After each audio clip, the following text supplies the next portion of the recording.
السلام علیکم خواتین و حضرات، آج میں آپ کو ایک دہشت ناک اور پراسرار کہانی سناتا ہوں۔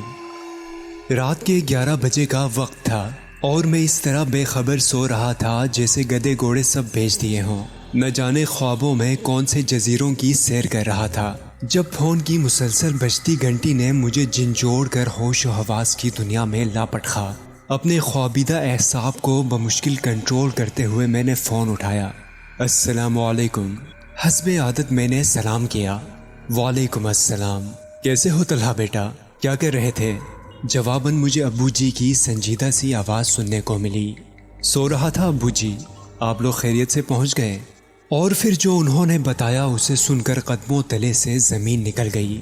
ان کی گاڑی راستے میں ایک حادثے کا شکار ہو گئی تھی اور اس وقت سب ہاسپٹل میں تھے۔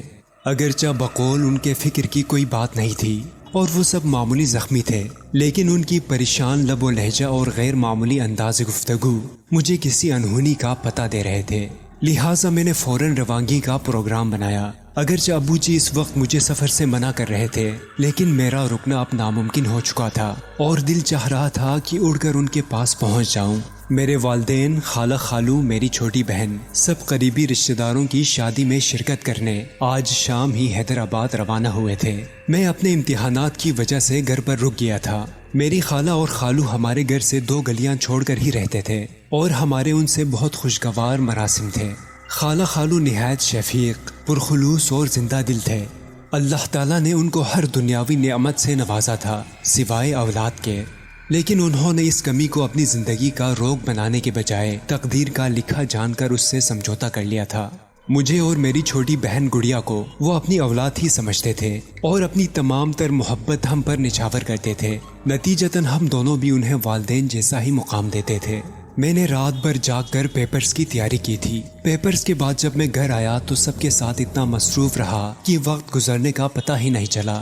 شام کو جب سب مجھے ڈیروں ہدایتیں دے کر روانہ ہوئے تو میرا تھکن سے برا حال تھا۔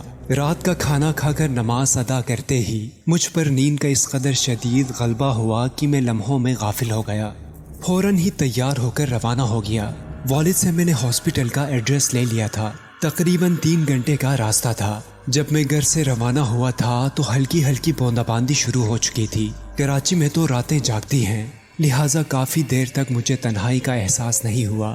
راستے روشن تھے اور لوگ بھی گھومتے پھرتے نظر آ رہے تھے۔ آدھے گھنٹے بعد بوندا باندی نے موسلا دھار بارش کی شکل اختیار کر لی۔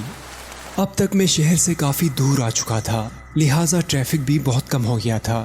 کبھی کبھار تو اکا دکا گاڑی نظر آ جاتی تھی۔ اگرچہ گاڑی کے وائپر مسلسل چل رہے تھے، لیکن تیز بارش کے باعث باہر دھندلا سا نظر آ رہا تھا۔ تھوڑے تھوڑے فاصلے پر لگے اسٹریٹ لیمپ اپنی مدھم سی روشنی سے تاریکی کو شکست دینے کی ناکام کوشش کر رہے تھے۔ سڑک پر دونوں طرف گھنے درختوں نے رہی صحیح روشنی کو بھی نکل لیا تھا۔ اگرچہ میں فطرتاً کافی دلیر اور نڈر تھا، لیکن تنہائی اور تاریکی کی ہیبت مجھ پر طاری ہوتی جا رہی تھی اور میں سفر کے بخیریت تمام ہونے کی دعا کر رہا تھا۔ لمحہ بھر کو بجلی چمکتی تو پورا منظر واضح ہو جاتا تھا۔ بڑے بڑے درخت تیز ہوا سے ہلتے ہوئے مختلف شکلیں اختیار کر رہے تھے۔ کبھی کبھی تو یوں لگتا جیسے خون آشام چڑیلیں مجھے اشارے سے اپنی طرف بلا رہی ہوں۔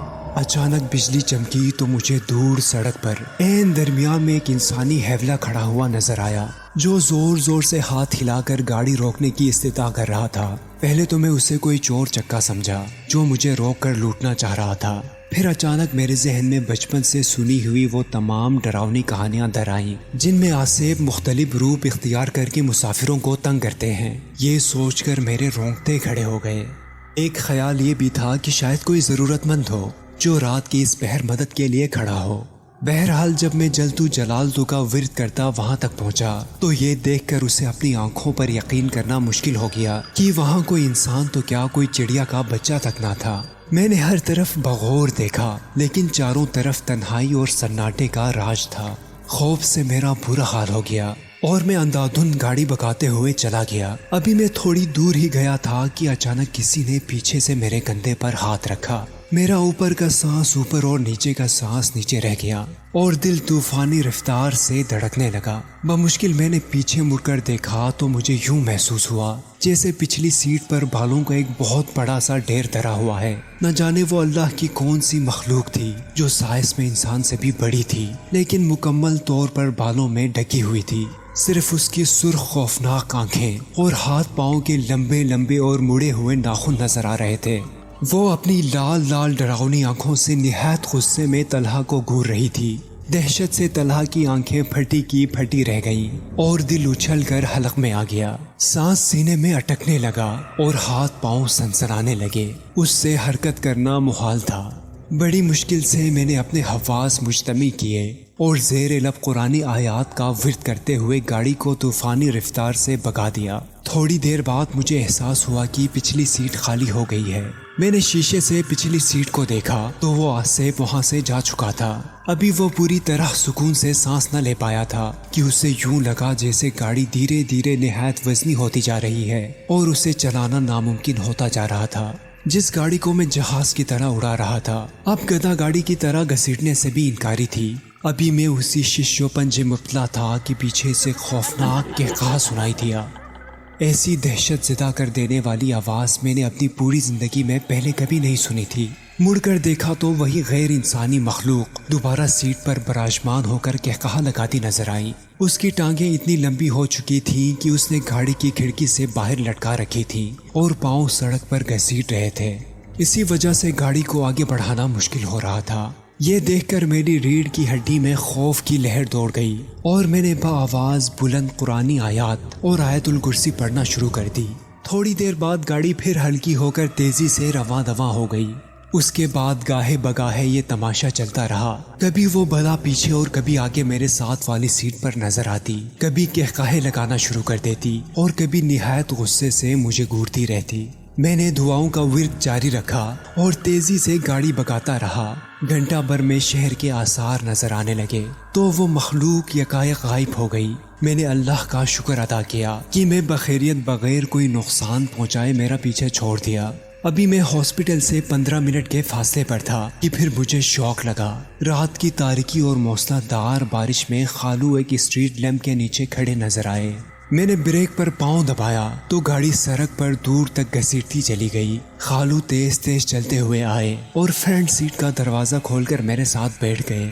اتنی تیز بارش میں کھڑا ہونے کے باوجود ان کا لباس بالکل خشک تھا۔ میں نے نہایت حیرت سے ان سے پوچھا کہ وہ یہاں کیا کر رہے تھے تو انہوں نے دھیرے سے کہا، بس بیٹا یوں ہی کھڑا تھا۔ وہ بالکل گمسم اور کھوئے کھوئے سے تھے، باتوں کے انتہائی شوقین اور بات بات پر زور زور سے قہقہہ لگانے والے خالو بالکل خاموش تھے، سوچ سوچ کر بمشکل چند الفاظ ادا کر رہے تھے۔ جب میں نے ان سے سب کی خیریت پوچھی تو وہ گویا ہوئے، ہاں بیٹا سب بالکل ٹھیک ہے، تم فکر نہ کرو، تم سے ملے بغیر جانے کا دل نہیں چاہ رہا تھا تو میں چلا آیا۔ میں حیرت سے سوچنے لگا کہ وہ کہاں جا رہے ہیں، لیکن ان کی حالت دیکھ کر میں نے مزید پوچھنا مناسب نہ سمجھا۔ مجھے لگا کہ ایکسیڈنٹ نے ان کے حواس کو متاثر کر رکھا ہے۔ میں خود بھی ہاسپٹل پہنچنے کی جلدی میں تھا، لہٰذا خاموشی سے ڈرائیو کرنے لگا۔ جب پارکنگ میں پہنچ کر میں اترنے لگا تو یہ دیکھ کر میری سٹی گم ہو گئی کہ برابر والی سیٹ خالی تھی۔